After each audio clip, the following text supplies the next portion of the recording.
Hey, what's up? It's your girl Choose here. So we want to jump right into it. Why haven't we seen this? State Senator Napoleon Harris' campaign spent $6,600 at high-end department stores, at least partly on clothes. Sound familiar?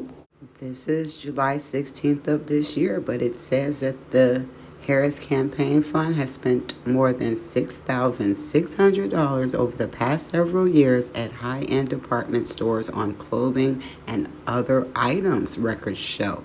But the Flossmoor Democrat and former NFL linebacker won't explain what was bought and why. The largest of those expenses by friends of Napoleon Harris sound familiar, totaling $2,257.50. It was made 4 days before Christmas in 2020 at the Neiman Marcus store in Oak Brook. Wow. And that's from the Illinois State Board of Elections.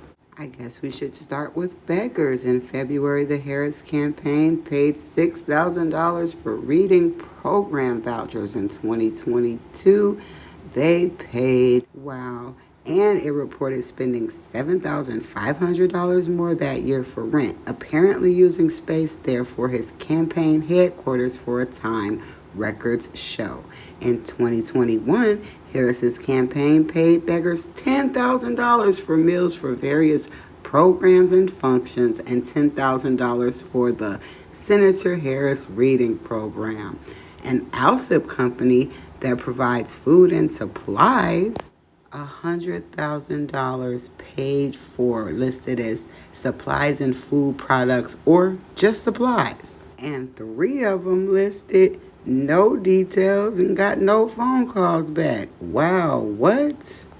Does any of this sound familiar? So let's continue. Harris's campaign fund paid a private elementary and middle school in Northwest Indiana more than $13,000 since 2017, with 8 of the 9 payments listed as donations, one for more than $5,000 in 2021, and was described as contractual. Wow. Now, Harris wouldn't say whether any of these payments cover tuition for his children. The law says political committees shall not make expenditures directly for educational expenses except for governmental or political purposes directly related to a candidate's or public official's duties and responsibilities. What do you all think about that? If you thought that was bad, thank you, Sun Times. We have another story that we came across. Nearly 4 months after the I-Team exposed a well-known Illinois politician at odds with former employees of his pizza business, the ex-workers are getting their due wages. The case involves State Senator Napoleon Harris, who is now also running for the U.S. Senate. Eyewitness News investigative reporter Chuck Gowdy joining us tonight. Chuck has details.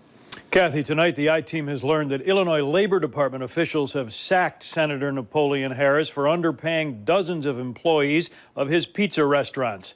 The former NFL star and the state have now reached an agreement in court, and he will be repaying back wages to 38 jilted employees. The case may be especially sensitive for Mr. Harris because he's running for the U.S. Senate on his prowess as a business leader. I have a strong business background. State Senator Harris is in a 3-way race in the March Democratic primary for U.S. Senate. Tonight, the labor issue is off his back, according to this court record obtained by the I-Team.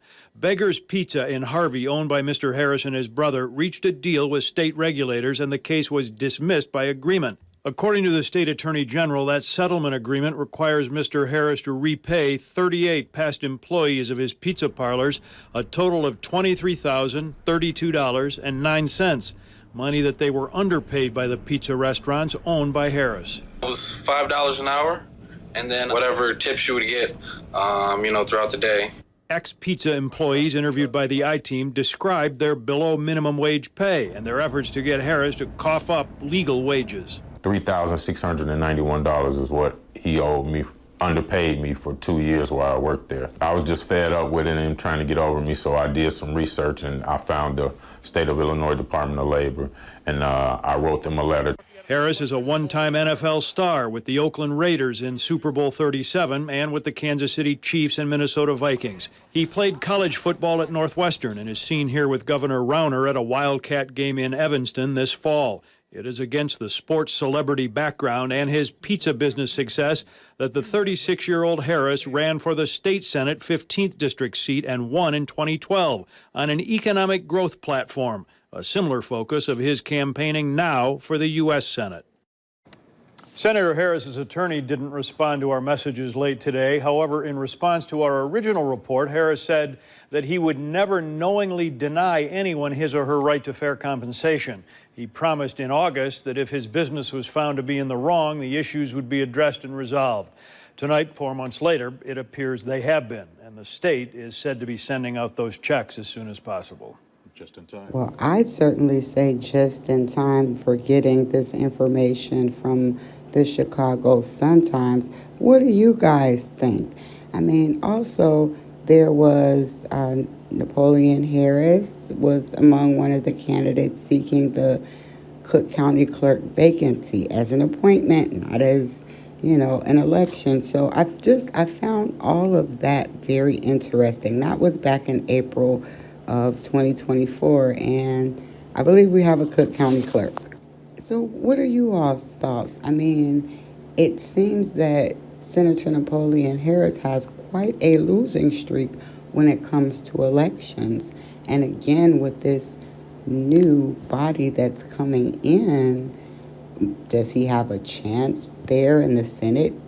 Does he have a chance as clerk? No, that vacancy's been filled. Let's see. So now the only thing left is supervisor or owner of Beggar's Pizza, former NFL linebacker, owner of a franchise of Beggar's Pizza, doing insurance brokerage with the South Suburban Land, us wondering why the township does not have insurance or why that's not a pressing issue. I would like to know your thoughts. Do you think that has anything to do with this? What are your thoughts on him seeking all of these different seats and all of this commingling of different things? What do you think of him underpaying his own people and just not knowing about it will make it right? I mean, it wouldn't have been made right if it wouldn't have came to the news. So, again, I want to know your thoughts on that. And until next time, sending love and light.